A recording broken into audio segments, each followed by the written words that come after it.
This simple formation of shapes appears all over the GD community, and it's funny to community members worldwide. But how did this simple formation of objects become such a huge staple of the Geometry Dash community? It all started when the infamous Geometry Dash YouTuber Tosh Deluxe posted a verification of the extreme demon Devil Vortex. However, many people were skeptical of the completion. Tosh was already a controversial member of the community, and the whole thing just seemed off to people. That's when it was discovered that above the level, there are some random saw blades spread out in a confusing pattern. The suspicion was that Tosh Deluxe had used Invisible Auto to automatically play certain parts of the level. This means he placed some gravity switching pads and portals and played the level in low detail mode. Because high-detail gameplay objects still affect the player to prevent LDM-only COAs, it meant that they were completely invisible but still affected the player, thus allowing people to use pads to fake gameplay.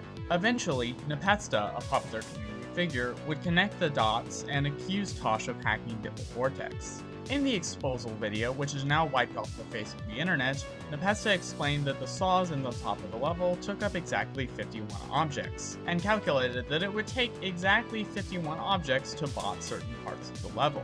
Admittedly, his math was flawed, but this would spark one of the greatest scandals in Geometry Dash history. The accusation was that, to account for the fact that he had shown the object count in his verification video, which would include the invisible pads, Tosh placed the saws at the top of the level to replace them. Soon after, Tosh Deluxe uploaded a response video, and so began a back and forth battle between Tosh and a few community members, with Tosh trying his best to make his accusers look like bad people, saying things like this. The majority of all of you have been annoying f***s on Twitter, even harassing me. You guys even made a Discord server to mock me blocking the majority of you, and if I include any screenshots from the Discord chat, people would see what kind of assholes you guys are in the first place. Of course that claim was probably not true, especially since if Tosh really had screenshots he would have shared them on the screen, but it didn't stop supporters on both sides from being furious.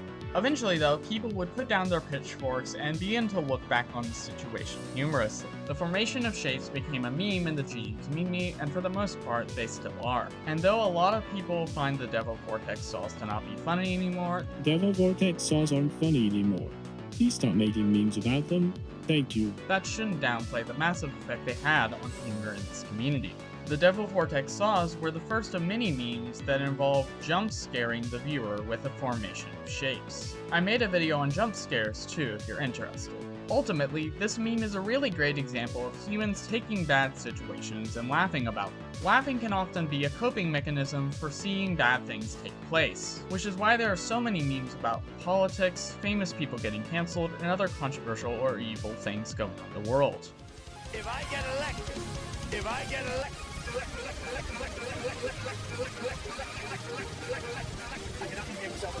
And though the Devil Vortex hacking situation wasn't nearly as horrible as those examples, it still showcases humanity's ever-growing search for laughter, creativity, and memes. What Geometry Dash phenomenon would you guys like me to give a lesson in next? Leave your ideas down below. And obviously be sure to check out Lessons in Meme Culture, the channel this series is a parody of.